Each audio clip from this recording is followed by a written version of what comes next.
இந்த Hindustan arts and science காலேஜுடைய முதல்வர் கோயம்புத்தூர் அவர்களையும், இந்த நாட்டு நலப்பணி திட்டத்தினுடைய அலுவலர்களாக இயங்கி வரும் திரு ஹரிசார் அவர்களையும், திரு செந்தில்குமார் அவர்களையும் மற்றும் செல்வி ஜெயசித்ரா அவர்களையும் முதற்கண் என்னுடைய வணக்கத்தை தெரிவித்துக் கொள்கிறேன். தெரிவித்துக் கொண்டு இப்போ நம்ம நேரடியா நிகழ்ச்சிக்கு போலாம். எல்லாம் தயார் தானே? ஓகே. அதாவது கோபம் அப்படிங்கிறது என்ன அப்படின்னா, சின்ன எரிச்சல்ல ஸ்டார்ட் பண்ணி பெரிய அளவுல புலவரி வரைக்கும் போது பாத்தீங்கன்னா இது எல்லாமே கோபம் அப்படிங்கிற ஒரே ஒரு அந்த ஒன் நம்பர் லெவல்ல அமைக்கலாம். அப்போ ஒரு மனிதன் கோபப்படுறதுக்கு பல்வேறு விதமான காரணங்கள் இருக்கு. அந்த கோபப்படும் பொழுது அவங்களுடைய செயல்பாடுகள்ல பல்வேறு விதமான மாறுதல்கள் இருக்குது. இந்த கோபம் குறைக்கிறதுக்கு பல்வேறு விதமான வழிகள் இருக்கு. ஆனா இதையெல்லாம் சரியான முறையில யாரு ஹேண்டில் பண்ணலையோ அவங்களுக்குதான் இந்த பிரச்சனை பெருசாகும். இந்த கோபப்படாம இருக்கிறவங்க யாராவது இருக்கிறாங்களா அப்படின்னு கேட்டீங்கன்னா அதுவும் நம்ம குறைக்கலாம். அதுக்கு மேல கோபப்படுறது நல்லதா கெட்டதா அப்படிங்கிறது ஃபர்ஸ்ட் நம்ம தெரிஞ்சுக்கணும்.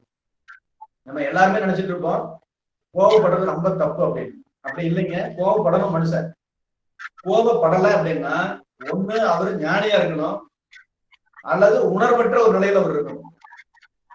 ஐ மீன் கொஞ்சம் மென்டலி அஃபெக்டடான பர்சனா இருக்கலாம். அப்படி இருந்தா மட்டும்தான் கோபப்படாம இருக்க முடியும். அப்போ கோபம் அப்படிங்கிறது இயற்கையா ஒரு மனுஷனுக்கு இருக்க வேண்டிய ஒரு உணர்வு. ஃபார் எக்ஸாம்பிள், பசிக்குது, தப்புங்களா? அது கிடையாது. பசிக்கணும். பசிச்சாதான் சாப்பிடுவாங்க. சாப்பிட்டாதான் உடம்புக்கு போதிய அளவு பலம் கிடைக்கும். அது மாதிரி இந்த கோபம் அப்படிங்கிற உணர்வு மனிதனுக்கு தேவையான ஒரு உணர்வு. இந்த உணர்வு இருக்கும் பொழுதுதான் இந்த அட்ரினலின் அப்படிங்கிற ஒரு சுரப்பி சுரக்குது. அந்த சுரப்பியும் மனிதனுக்கு கண்டிப்பா சுரக்கணும். எந்த இடத்துல மிஸ்டேக் ஆகுதுன்னு கேட்டீங்கன்னா, இப்போ பசி உணர்வு இருக்கணும், தப்பு இல்லைன்னு சொன்னேன். பசி இருக்குது அப்படின்னா அந்த பசிக்கு தகுந்த மாதிரி சாப்பிடணும். ஐ மீன் ஒரு 100% பசி இருக்குது அப்படின்னா 80% சாப்பிட்டா அது உடம்புக்கு ஊறு விளைவிக்காது. 200% சாப்பிட்டா சாப்பிட்ட சாப்பாடு செரிக்காது, அடுத்த வேளைக்கு பசிக்காது, வயிறு கும்முன்னு ஆயிக்கும், வயிறு வலி ஏற்படும். இது மாதிரி பல பிரச்சனைகள் வருது இல்லைங்களா? இதே மாதிரிதான் கோபத்துக்கு. கோபம் மனிதனுக்கு தேவை. அந்த தேவையான அளவு கோபத்தை சரியான முறையில அவங்க பிரதிபலிச்சாங்கன்னா அது நன்மை பயக்கக்கூடிய ஒரு செயல். எப்ப அந்த கோபத்தை அவங்களாலேயே கண்ட்ரோல் பண்ணிக்க முடியலையோ அப்பதான் அது பிரச்சனைக்குரிய ஒரு தவறா மாறுது. அப்போ கோபப்படுறது தப்பு இல்லை. தன்னுடைய லிமிட் என்னவோ அந்த லிமிட்ல கண்ட்ரோல் பண்றதுக்கு அவங்க கத்துக்கிட்டாங்க அப்படின்னா அந்த கோபம் தவறான கோபம் இல்லை அப்படிங்கறத முதல் நம்ம புரிஞ்சுக்கணும். ஏன்னா எல்லாருடைய பார்வையுமே எப்படி இருக்குன்னு கேட்டீங்கன்னா, கோபப்படுற தப்பு போல தெரியுது அப்படிங்கிற ஒரு எண்ணம் மனசுல இருக்கு. அதனால அப்படி ஒரு எண்ணம் இருந்தா அதை முதல்ல விளக்கி. அதுக்கப்புறம் இந்த கோபம் படும்பொழுது மனிதனுடைய பாடி லாங்குவேஜ் எப்படி எல்லாம் மாறுது அப்படின்னு பாத்தீங்கன்னா, ஒண்ணு அவன் அவனுடைய சுய அறிவை இழக்கிறான். அத சொல்லுவாங்க ஆத்திரம் அறிவுக்கு சக்தி அப்படின்னு சொல்லுவாங்க. ஆத்திரக்காரனுக்கு சுத்தி மட்டும் சொல்லுவாங்க. அதே மாதிரி இன்னொன்னு சொல்லுவாங்க, அதாவது பதறாத காரியம் சிதறாதுன்னு சொல்லுவாங்க. அப்போ பதட்டத்தோட ஒரு வேலையை செய்யணும்னா செய்ய முடியாது. அதே மாதிரி இன்னொன்னு சொல்லுவாங்க, அவசரத்துல அண்டாவுக்குள்ள கூட கை விட முடியாதுன்னு சொல்லுவாங்க. கை வேற பக்கம் போயிடும். அப்போ நிதானம் அப்படிங்கிறது கட்டாயமா எல்லாருக்கும் ஒரு வேணும். அந்த நிதானம் இருந்துட்டாத பல்வேறு விதமான பிரச்சனைகளை நம்ம பேஸ் பண்ண வேண்டியது இருக்காது. அதுக்கு முதல்ல சொல்லுவாங்க ஆறுவது சினம். அப்போ அதுக்கும் ஒரு பழமொழி உண்டு, ஆறுன கஞ்சி பழைய கஞ்சி சொல்லுவாங்க. அப்ப ஒரு விஷயத்த நம்ம ஆத்திரப்படக்கூடிய ஒரு விஷயங்களை கொஞ்சம் தள்ளி போடும் பொழுது அந்த அதனுடைய விளைவினுடைய அளவு பார்த்தீங்கன்னா ரொம்ப குறைஞ்சு. சோ அந்த கோபப்படும் பொழுது நம்மளுடைய அறிவை இழக்காம இருக்கிறதுக்கு முதல்ல நம்ம கத்துக்கணும். அதுக்கப்புறம் பாத்தீங்கன்னா நம்மளுடைய நடத்தையை அது பாதிக்கும். உடலுடைய நலத்தை பாதிக்கும், நம்மளுடைய நடத்தையையும் பாதிக்கும். இன்னும் ஒரு சிலர் வந்து நம்மளே நம்ம டெஸ்ட் பண்ணிக்கலாம். நம்ம வந்து நம்மளுடைய கோபத்தை கண்ட்ரோல் பண்ற லெவல்ல இருக்கிறோமா, இல்ல அந்த ஸ்டெப் தாண்டி போய் கொஞ்சம் இருக்கிறோமா அப்படின்னு நம்மளே செக் பண்ணிக்கிறதுக்கு சில ரூட் இருக்கு. இப்ப நான் சொல்றேன் சில சம்பவங்கள். இந்த சம்பவங்கள் எல்லாம் நீங்க கோவப்படுறவரான்னு பாருங்க. ஆமா அப்படின்னா நீங்க உங்களுடைய கோபத்தை குறைக்கணும். ஃபார் எக்ஸாம்பிள், நம்பர் 1, ஒரு கடைக்கு, ஒரு மளிகை கடைக்கு போறீங்க. எதுக்கு? ஏதாவது ஒரு பொருள் வாங்குறீங்க. ஒரு 2 நிமிஷத்துல வாங்கிட்டு வரணும்னு நினைக்கிறீங்க. 10 நிமிஷம் நிக்க வேண்டிய சூழ்நிலை வருது. அப்போ உங்க மனசுல அப்படியே கபகபன்னு எரிச்சல் வருது. வேற கடைக்கு போயிடலாம்னு நினைக்கிறீங்க அப்படின்னா நீங்க அந்த கேட்டகரியில வர்றீங்க. 2வது, ஒரு ஹோட்டலுக்கு சாப்பிட போறீங்க. ஒரு ரோஸ்ட் ஆர்டர் பண்றீங்க. 15 நிமிஷம் ஆச்சு, ரோஸ்ட் வரல. டென்ஷன் ஆகி ஹோட்டல் விட்டு போறீங்க வெளியே. அப்ப நீங்க அந்த கேட்டகரியில இருக்கீங்கன்னு அர்த்தம். அதே மாதிரி ஒரு சின்ன சின்ன விஷயத்த கூட நம்மளால பொறுத்துக்க முடியல. ஒரு பஸ்ஸுக்கு வெயிட் பண்றீங்க. 10:15 பஸ் வரணும், 10:30 ஆயிடுச்சு, பொறுக்க முடியல. ஒரு ஆட்டோ பிடிச்சு போறீங்க. ஒரு அர்ஜென்ட்னு போறது வேற. ஆனா அந்த டைமுக்கு அந்த பஸ் வரலைங்கிற ஆத்திரத்துல ஒரு ஆட்டோ பிடிச்சு போறீங்க, டாக்ஸி பிடிச்சு போறீங்க. அப்ப வந்து உங்களை நீங்க கண்ட்ரோல் பண்ணக்கூடிய சூழ்நிலையில இல்லைன்னு எடுத்துக்கலாம். அதே மாதிரி ஒரு பஸ்ஸுக்கு நின்று பஸ் நிக்குது, நீங்க போய் ஏறி உட்காடுறீங்க. பஸ்ல ஒரு சீட் இருக்குது, ஒரு கார்னர் சீட்ல உட்காடுறீங்க. அப்ப ஸ்டாண்டிங்ல 2 பேர் வந்து நிக்கிறாங்க. அவங்க அப்படியே உங்க மேல இடிச்சுட்டே இருக்கிறாங்க. அதை சகிச்சுக்க முடியல. அல்லது உங்க பக்கத்துல இருக்கிற ஒருத்தர் வந்து தூங்கி தூங்கி உங்க மேல விழுறாரு. அப்ப உங்களால சகிச்சுக்க முடியல அப்படின்னா இதெல்லாம் அன்றாட வாழ்வில் எல்லோரும் சந்திக்கக்கூடிய சாதாரண பிரச்சனைகள். அப்ப இதெல்லாம் எப்ப உங்களால பொறுத்துக்க முடியலையோ அப்ப நம்ம அந்த ஸ்டேஜ்ல இருக்கிறோம். அதை நம்ம இன்னும் கொஞ்சம் குறைக்கணும். இது வந்து எக்ஸாம்பிளுக்காக சொல்லக்கூடிய விஷயம். சரி, இப்போ கோபப்படும் பொழுது நமக்கு வேற என்னென்ன மாதிரியான பிரச்சனைகள் உருவாகுது அப்படின்னு பாத்தீங்கன்னா, ஒண்ணு, ஹார்ட் பீட் ரைஸ் ஆகுது. அப்போ ஆல்ரெடி ஹார்ட் ப்ராப்ளம் உள்ளவங்களுக்கு அது பிரச்சனை. புதுசா ஸ்டார்ட் ஆகிறவங்களுக்கும் பிரச்சனையை உருவாக்குறது தயாராகும். அதனால ரத்த அழுத்தம் பாத்தீங்கன்னா நல்லா ஹெவியா இருக்கும். பிபி பேஷண்டா இருந்தாங்கன்னா இன்னும் ஜாஸ்தியாகும். அதுக்கப்புறம் பாத்தீங்கன்னா நம்மளுடைய நல்லா கோவப்படும் போது நம்மளுடைய முகத்தை போய் கண்ணாடியில் பாருங்க, நம்மளாலே பார்க்க முடியாது, சைக்காது. அவ்வளவு முகம் வந்து போனலா போயிடும். அப்ப நம்மளுடைய முக பாவனை பாத்தீங்கன்னா ரொம்ப மூர்க்கத்தனமா இருக்கும். அதே மாதிரி பற்களை நரநரன்னு கடிப்பாங்க வச்சுக்காரு. கண்கள் பாத்தீங்கன்னா அப்படியே செக்க செவ்வேன்னு சிவந்து. அதுக்கப்புறம் பாத்தீங்கன்னா முகமும் சிவக்க ஆரம்பிக்கும். அதுக்கப்புறம் இந்த விரல்கள் எல்லாம் பாத்தீங்கன்னா அப்படியே முறுக்காரு. இதெல்லாம் வந்து நம்ம கோபத்தினுடைய உச்சிக்கு போறதுன்னா அறிகுறிகள். இப்படி நம்ம இந்த மாதிரி மாற்றங்கள் நம்ம கிட்ட நடக்குது அப்படின்னு நம்ம தெரிஞ்சிட்டோம்னாவே நம்மளை கண்ட்ரோல் பண்றதுக்கு தயாராயிரும். இந்த கோபம் வர்றதுக்கு என்னவெல்லாம் காரணமா இருக்குது அப்படின்னு பாத்தீங்கன்னா, நம்மளை பார்த்து ஒருத்தர் நக்கல் பண்றது, நையாண்டி பண்றது, கேலி பண்றது. ஃபார் எக்ஸாம்பிள், உருவத்துல கொஞ்சம் நம்ம பருமனா இருக்கிறோம்னா குண்டா அப்படின்னு கூப்பிடுறது, குண்டின்னு கூப்பிடுறது, கொஞ்சம் கால் ஊனமா இருந்தா அதுக்கு ஒரு மாதிரி கூப்பிடுறது. இது மாதிரி நம்மளுடைய உடலை பழிக்கிறது. இதெல்லாம் வந்து ஒரு சிலரால ஏத்துக்கவே முடியாது. அதே மாதிரி பாத்தீங்கன்னா, அதாவது ஒரு சில காரியங்களை அவங்க செஞ்சா அது தப்பு இல்லைன்னு நினைப்பாங்க, அதே மற்றவங்க செஞ்சா தப்புன்னு நினைப்பாங்க. உதாரணத்துக்கு, ஒரு முக்கியமான வேல்யூபிளான ஒரு பொருள், அதை நீங்க கைதவறி உடைச்சிடுறீங்க. அப்ப வந்து ஐயோ உடைச்சிட்டுமேனு ஃபீல் பண்றீங்க, அவ்வளவுதான். ஆனா அதே தவிர இன்னொருத்தர் செஞ்சுட்டா உங்களுக்கு எவ்வளவு கோபம் வருது.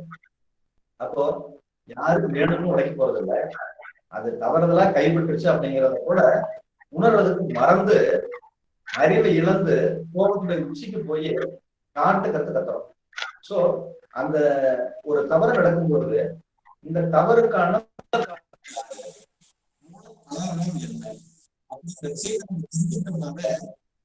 பல பிரச்சனைகள்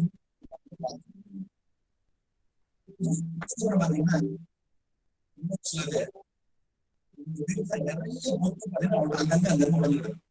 என்னன்னு கேட்டீங்கன்னா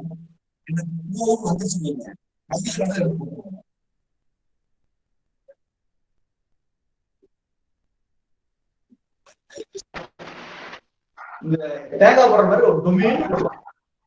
அந்த போன்ல இருக்கக்கூடிய பார்ட்களை தனித்தனியா விசிறிடும். அப்படி இதுக்கு முன்னாடி இருந்த பட்டன் போன் இருக்கு இல்லைங்களா, அதை போட்டா பரவாயில்ல.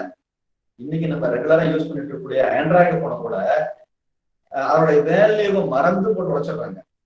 அந்த போன் வாங்குறதுக்கு 2 வருஷம் இஎம்ஐ கட்டிருப்பாங்க. இனி திருப்பி வந்து ஒரு 3 வருஷம் இஎம்ஐ கட்டினாதான் அந்த போன் வாங்க முடியும். ஆனாலும் கூட அவனுடைய மைண்ட் வந்து அந்த நேரத்துக்கு அதை கேட்க மாட்டேங்குது. நம்ம என்ன பண்றோங்கிற அந்த செயலை வந்து அவங்களுக்கு நினைவுபடுத்த மாட்டேங்குது. அந்த கோபம் தான் வந்து உச்சத்தில் நிற்கிறத தவிர வேற எதுவுமே அவங்க மனசுல நிக்க மாட்டேங்குது. அப்படி இருக்கக்கூடாது. அதே மாதிரி ஒண்ணுமே இல்லாத சின்ன விஷயமா இருக்கு, அதை அப்படியே நொய்யு பேசி பேசி பேசி பேசி பெரிய பூதாகரமான சூழ்நிலை கொண்டு வந்துருவாங்க. அதுக்கப்புறம் தான் அதனுடைய உச்சகட்டம் தான் மிகப்பெரிய தவறுகள்ல போய் முடியும். ஃபார் எக்ஸாம்பிள், நம்ம கோயம்புத்தூர் சென்ட்ரல் ஜெயில கூட நான் சில கைதிகளை பேட்டி எடுத்திருந்தேன். அவங்க எல்லாம் சொல்லக்கூடிய காரணங்கள் பார்த்தீங்கன்னா ரொம்ப சின்ன அற்புதமான காரணங்களா தான் இருக்கு. அதாவது ஒரு சாதாரண சின்ன தப்புக்கு அவர் வந்து அவருடைய அப்பா வந்து கொலை பண்ணிட்டார். என்னன்னு கேட்டீங்கன்னா, ட்ரிங்க்ஸ் சாப்பிட்றதுக்கு ஒரு 100 ரூபாய் கேட்கிறாரு. இதுதான் மேட்ரு, விஷயம் இவ்வளவுதான். பேப்பர்ல அப்படிதான் வரும். மது குடிக்க 100 ரூபாய் கேட்டு தராத தகப்பனை ஆத்திரத்தால் கொன்ற மகன் அப்படின்னு பேப்பர்ல வரும். ஆனா அந்த 100 ரூபாய் கேட்டு இல்லைங்கிறதுக்காக அவங்க அந்த ரேஞ்சுக்கு போறது இல்லை. அதனுடைய அந்த அந்த சண்டை எப்படி வளர்க்குதுங்கிறது நமக்கு நியூஸ் பேப்பர்ல வராது. அதெல்லாம் நேரில் பார்க்கும்போது தான் வரும். 100 ரூபாய் அவர் கேட்பாரு, அவருக்கு இவரு இல்லைன்னு சொல்லுவாரு, இல்லைன்னு சொன்ன இவர் ஒண்ணு சொல்லுவாரு, அதுக்கு அவர் ஒண்ணு சொல்லுவாரு, இவர் கெட்ட வார்த்தை பேசுவாரு, அடிக்க வருவாரு, இவர் அடிச்சுக்குவாரு. இப்படி அந்த பல்வேறு விதமான பரிணாம வளர்ச்சிக்கு அப்புறம் தான் கடைசியில ஒரு சம்பவம் அப்படிங்கிறது ஒண்ணு நடக்குது. அப்போ ஒரு பிரச்சனைய வந்து சிறுசா இருக்கும் போதே அதை நம்ம கத்தறிட்டோம்னா அந்த பிரச்சனை வந்து வளர வாய்ப்பு இல்லை. அதுக்கு மாறா அது எப்படியாவது 2 பேருமே இரு தரப்பினரும் மாத்தி மாத்தி மாத்தி மாத்தி வளர்த்தும் போதுதான் அந்த பிரச்சனையினுடைய தீவிரம் பெருசாகி அந்த தவறு வந்து பெரிய தவறு நடக்கிறதுக்கு வாய்ப்பு அமையுது. அதுக்கப்புறம் பாத்தீங்கன்னா நமக்கு தேவை, அதாவது பல நேரங்கள்ல வேலைப்படு வந்து ரொம்ப ஜாஸ்தியா இருக்கு. அதுக்கு காரணம் டைம் மேனேஜ்மெண்ட் நம்ம கிட்ட இல்லாதது ஒரு காரணம். பல நேரங்கள்ல சில நிறுவனங்களுக்கு கொடுக்கக்கூடிய பணி சுமையும் காரணம். அப்போ அந்த ஓவர்லோட் அவங்களுக்கு வைக்கும் போது அவங்களால தாக்கு பிடிக்கிறது இல்லை. அந்த மென்டாலிட்டியில அவங்க வீடு வந்து சேரும் போது வீட்டுல இவருக்கு எகென்ஸ்டா நடக்கிற மாதிரி சில விஷயங்கள் அவங்க கண்ணுக்கு தெரியும் போது அவங்களுடைய கோபம் உச்சிக்கே போய் அதனாலேயும் சண்டை வருது. அப்போ அந்த வேலை பளு அப்படின்னு ஒண்ணு இருக்குதுங்கிறதையும் நம்ம புரிஞ்சுக்கிட்டு அதை ஷேர் பண்றதோ அல்லது அதை நம்மளுடைய மேலாளர்கிட்ட சொல்லி அதை பகிர்ந்துக்கிறதோ கண்டிப்பா நம்ம ஏற்படுத்தணும். அப்படி இல்லை அப்படின்னா இந்த டென்ஷன் வந்து ஜாஸ்தி ஆகிட்டே போய் ஒரு நாளைக்கு பெரிய அளவில் வெடிக்க ஆரம்பிச்சிடும். அதனால அந்த வேலை பளு வந்து சரியான அளவு. அதுக்கப்புறம் பல்வேறு நபர்களுக்கு குழப்பங்கள் வந்து ரொம்ப ஜாஸ்தியா இருக்கு. குழப்பவாதினே சொல்லலாம். ஒரு சின்ன விஷயத்த கூட முடிவெடுக்கக்கூடிய திறன் இருக்காது. அல்லது ஒரு சின்ன விஷயத்த முடிவு பண்றதுக்கு 10 பேருக்கு 20 பேருக்கு ஆலோசனை கேட்பாங்க. அந்த 20 பேரை 20 விதமான ஆலோசனைகளை கொடுப்பாங்க. அப்போ இவருக்கு ஏற்கனவே இருந்த கன்ஃபியூஷன் 20 மடங்கு ஜாஸ்தி ஆகும். அப்போ சாதாரணமா சின்ன சின்ன விஷயங்களை வந்து முடிவெடுக்கிறதுல ஒன்றும் பெருசா தப்பு வந்துடாது அப்படின்னா யோசிக்காம முடிவெடுத்துடலாம். ரொம்ப கிரிட்டிக்கலான சுச்சுவேஷன்ல ரொம்ப குயிக்கா முடிவெடுக்கணும் அப்படிங்கும் போதுதான் சில குழப்பங்கள் வந்தா தப்பு இல்லை. அப்ப கூட குழப்பம் இல்லாம தெளிவான மனநிலையில் இருந்தா அப்படின்னோம்னா அதுக்கு சரியான தீர்வு கட்டாயம் கிடைக்கும். ஏன்னு கேட்டீங்கன்னா, தீர்வு இல்லாத ஒரு பிரச்சனை அப்படிங்கிறது உலகத்துல எதுவுமே இல்லை. தீர்வு இருக்கும், எல்லா பிரச்சனைகளுக்கும் தீர்வு இருக்குது. இதுதான் சரியான தீர்வுன்னு சரியான நேரத்துல நமக்கு அனலைஸ் பண்ணி கண்டுபிடிக்க முடியாது இல்லை. இதுதான் பிரச்சனையை தவிர தீர்வு இல்லாம போகல. அப்போ நம்மளுடைய பலவீனம் என்னன்னு கேட்டீங்கன்னா, அந்த சரியான நேரத்துல குறுகிய காலத்துல சரியான முடிவெடுக்க தெரியாம போறோம். அப்போ ஒண்ணு நம்ம அந்த முடிவெடுக்கிற அளவுக்கு நம்மளுடைய ஆற்றலை வளர்த்துக்கணும். அப்படி இல்லை அது மாதிரி ஆற்றல் நிறைந்தவங்க நமக்கு சரியான ஒரு கைடன்ஸ் பண்ணக்கூடியவங்க கிட்ட மட்டும் ஒருத்தர்கிட்ட ஆலோசனையை கேட்டுட்டு அவங்க சொல்றதையே தான் நம்ம செய்யணுங்கிற அவசியம் இல்லை. ஆலோசனைகள் வந்து எத்தனை பேருக்கு இருந்து வேணாலும் வாங்கிக்கலாம். ஆனா முடிவெடுக்கிறது அப்படிங்கறத நம்ம தான் முடிவெடுக்கணும். ஏன்னு கேட்டீங்கன்னா, அந்த முடிவுனால பாதிக்கப்படுறதா இருந்தாலும் சரி, ஒரு பெனிஃபிட் கிடைச்சாலும் சரி, அது யாருக்கு அப்படின்னா நமக்கு தான். ஆலோசனை சொல்றது ஈஸி, யார் வேணாலும் அப்படின்னா ஆலோசனை சொல்லிட்டு போயிருவாங்க. அதனுடைய அந்த தீர்வுனால கிடைக்கக்கூடிய விளைவை நம்ம தான் ஏற்கணும். அதனால அதுக்கு தகுந்த மாதிரி நம்ம சரியான முடிவெடுக்கிறதுக்கு கத்துக்கணும். அதுக்கப்புறம் கேட்டீங்கன்னா, பலர் வந்து வீட்டுல சொல்றதை கேட்கவே மாட்டாங்க, அல்லது வீட்டு நபர்களோட இணங்கி இருக்க மாட்டாங்க, வீட்டில் இருக்கக்கூடிய குடும்ப அங்கத்தினரோட சேர்ந்து கலந்துரையாட மாட்டாங்க, அவங்களை எல்லாம் கன்சல்ட் பண்ணி ஒரு சில வேலைகளை செய்யலாம்னு நினைக்க மாட்டாங்க. அதனாலையும் குடும்பத்துல பல்வேறு விதமான குழப்பங்களும் பிரச்சனைகளும் தொடர்ந்து இருந்துகிட்டே இருக்கும். அதனால அது மாதிரி இல்லாம இருக்கிறத நல்லது. அதுக்கப்புறம் பாத்தீங்கன்னா ஒரு சிலரை உதாசீனப்படுத்துவாங்க. அவங்களுடைய ஜாதி பெயரை சொல்லியோ அவங்களுடைய பொருளாதாரத்தை வச்சோ ஏதாவது ஒரு காரணத்தின் அடிப்படையில அவங்கள புறக்கணிக்கும் போது அந்த புறக்கணிப்பு அவங்களால பொறுத்துக்க முடியாது. அது ஒரு விதமான எரிச்சலை ஒவ்வொரு நாளும் கொடுத்துட்டே இருக்கும். அதை அவங்க வெளிக்காமிக்கிறதுக்காக அவங்களோட கோபத்தை காமிக்க வேண்டியது வரும். அப்புறம் ஒரு சிலர் பாத்தீங்கன்னா கொஞ்சம் ரெஸ்ட்ல இருக்கணும்னு நினைப்பாங்க. அந்த நேரம் பார்த்து குழந்தைங்க உயின்னு கத்தும். அப்படி கத்தும் போது பாத்தீங்கன்னா அவங்களுக்கு அப்படியே பயங்கரமா டென்ஷன் ஆவாங்க. அப்புறம் இன்னும் ஒரு சிலர் பாத்தீங்கன்னா இது மாதிரி சுகர் இருக்கும், சுண்ணாம்பு சுகர், அது இப்படி நகத்துல கீறுவாங்க. அப்போ ஒரு மாதிரி சவுண்ட் வரும். அது அவங்களுக்கு பொறுத்துக்கவே முடியாது. அதே மாதிரி பலூன் இருக்கும், ஊதுன பலூன், அது இப்படி தேய்ச்சிங்கன்னா அது ஒரு மாதிரி விதமான வித்தியாசமான சவுண்ட் வரும். அந்த சவுண்ட் ஒரு சிலருக்கு பயங்கரமான அலர்ஜி கொடுக்கும். அப்போ அது மாதிரி பிரச்சனை உள்ளவங்க அதுல கொஞ்சம் விளைவிக்கிறது நல்லது. அல்லது இது சாதாரண இது ஒரு பொருள், இந்த பொருள் இப்படி வாய்ஸ் வர்றது சகஜம்ங்கிறது அவங்களுடைய மைண்ட்ல ஏத்திக்கிட்டாங்கன்னா இதெல்லாம் அவங்களுக்கு ஒரு பெரிய பிரச்சனையே இல்லை. சமயத்துக்கு அது மாதிரி பண்றவங்கள அடிக்கிறவங்க கூட நான் பார்த்துக்கிறேன். அதனால அது மாதிரி நேரங்கள்ல நம்ம தான் நம்மளை கொஞ்சம் சரி பண்ணிக்கணும். தவிர அது சவுண்ட் வராமல் நிறுத்தவும் முடியாது, அந்த சவுண்ட் உருவாக்குறவங்களை நம்ம கண்ட்ரோல் பண்ண முடியாது, யார் எப்ப அந்த மாதிரி சவுண்டை உருவாக்குவாங்கன்னு கண்டுபிடிக்கவும் முடியாது. அதுக்கப்புறம் பாத்தீங்கன்னா இது மாதிரி நம்ம சில நேரத்துல அது கோபத்தை வெளிப்படுத்தல அப்படின்னா, சின்ன சின்ன கோபங்களை சரியான முறையில ஹேண்டில் பண்ணல அப்படின்னா என்ன ஆகும் கேட்டீங்கன்னா அதுவே ஒரு மன அழுத்தத்துக்கு காரணமா இருக்கு. அதனால நம்ம கோவப்படுறதும் தப்பு இல்லை, சில நேரத்துல கோவப்படுற மாதிரி நடிக்கிறதுலையும் தப்பு இல்லை.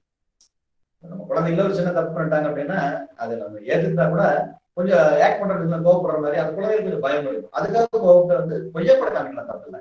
சில நேரங்கள்ல கோவப்பட வேண்டிய நேரத்துல கோவப்படாம இருந்துட்டோம்னா அதுதான் மன அழுத்தத்துக்கு முக்கியமான காரணம். ஃபார் எக்ஸாம்பிள், வீட்டுல ஒரு ஆண் யாரு மேலும் கோவப்படுறாரு. அதே ஆண் அவருடைய சுப்பீரியர் ஆபீசர் கிட்ட அவருடைய கோபத்தை பயங்கரமா கோபம் வரும் அவர் மேல, ஆனா காட்டுவதற்கான வாய்ப்பு இல்லை. இன்னும் சொல்ல போனீங்கன்னா military, police department, border security force இங்கெல்லாம் பாத்தீங்கன்னா போலீஸ் கூட அவ்வளவா இல்லை. இந்த ஆர்மிலையும் பிஎஸ்எஃப்லையும் பாத்தீங்கன்னா இப்ப நான் சொல்லக்கூடிய பிரச்சனை இருக்கு. இப்போ அவரு ரொம்ப இரவு பகலாம் ஒர்க் பண்ணிருப்பாரு. அவங்க ஊருக்கு போய் ஆக வேண்டிய சூழ்நிலை இருக்கும், ஒரு கண்டனன்ஸ் ஆயிருக்கும், அல்லது ஒரு மேரேஜ் இருக்கும், அல்லது அவருக்கே ஒரு மேரேஜ் அவருடைய திருமணம் நடந்திருக்கும். இவருக்கு அந்த நேரத்துல சரியான நேரத்துல லீவ் கிடைக்காது. அப்ப என்ன செய்யறாங்கன்னா, நிறைய பேர் சொல்லியிருக்காங்க, நான் ஒர்க் பண்ணும் போதும் நான் கேள்விப்பட்டிருக்கிறேன், அவருடைய சுப்பீரியர் ஆஃபீஸர் சூட் பண்ணிடுறேன். அது கோபத்தினுடைய உச்சம். அது காரணம் என்னன்னா, இப்போ சமையல் கட்டில இருக்கிறவங்க கையில கத்தி இருக்கும், கரண்டி இருக்கும். அப்படியே ஒவ்வொருத்தரும் அவங்க என்னோட தொழிலுக்கு அந்த மாதிரி அவங்க கையில ஏதாவது ஆயுதங்கள் இருக்கணும். நிராயுத பாணின்னு பாத்தீங்கன்னா அப்படி யாருமே இல்லை. ஏன்னா கடைசி மொபைல் போன் முடிக்கிறாங்க இல்லைங்களா, அது மாதிரி இந்த போர்ஸ்ல டிஃபென்ஸ்ல இருக்கிறவங்க கிட்ட இருக்கிற ஒரே ஆயுதம் துப்பாக்கி. அப்போ அவங்களுக்கு ஒரு பிரச்சனை வரும்போது டக்குன்னு அதை யூஸ் பண்ணிடுறாங்க. இதெல்லாம் அவங்களால கண்ட்ரோல் பண்ண முடியாத ஒரு சூழல் தான். இதுக்கு என்ன காரணம்னா ஸ்ட்ரெஸ். அந்த ஸ்ட்ரெஸ்ஸுக்கு காரணம் கேட்டீங்கன்னா கோபத்தை அமைக்க வைக்கிறது, இதுதான் காரணம். அப்ப அதான் சொல்றேன், தேவையான நேரத்துல தேவையான அளவு கோபத்தை காமிச்சிடணும். அப்படி இல்லைன்னா அதனாலேயே பிரச்சனை வரும். இந்த கோபம், டென்ஷன் அவங்கள மட்டும் பாதிக்கும்னு நினைச்சுக்காதீங்க, அவங்கள சார்ந்த அத்தனை பேர்த்தையும் பாதிக்கும். அவரு ஒரு பெரிய நிறுவனத்துடைய பாஸா இருந்தாருன்னா அவருக்கு கீழே ஒர்க் பண்ற எல்லாத்தையும் பாதிக்கும்.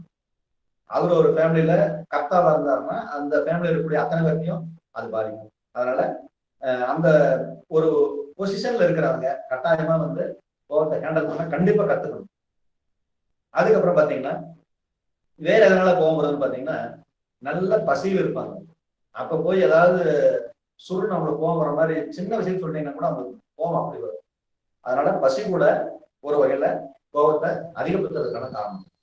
அதே மாதிரி சரியான தூக்கம் இருக்கு, சரியா தூங்கல, ஹெவி ஒர்க்கா இருக்கிறாங்க, அல்லது வேற ஏதாவது ஒரு காரணத்தினால தூக்கம் இல்லை, அந்த சுச்சுவேஷன்ல அவங்க முடிச்சுட்டு இருக்கிறாங்க.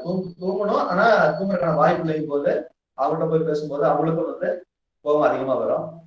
அதே மாதிரி புகைப்பழக்கம் உள்ளவங்க, குறிப்பா இந்த கஞ்சா மாதிரி போடுறவங்க, அவங்களை எல்லாம் நம்ம அந்த ஒரு மிதப்புல இருக்கும்போது நம்ம கண்ட்ரோல் பண்ண நம்ம அடி வாங்கிட்டு வர ஆரம்பிச்சோம். அதனால அந்த மாதிரி பழக்கத்தில் உள்ளவங்கள்ட்டையும் கோபம் அதிகமா வரும்.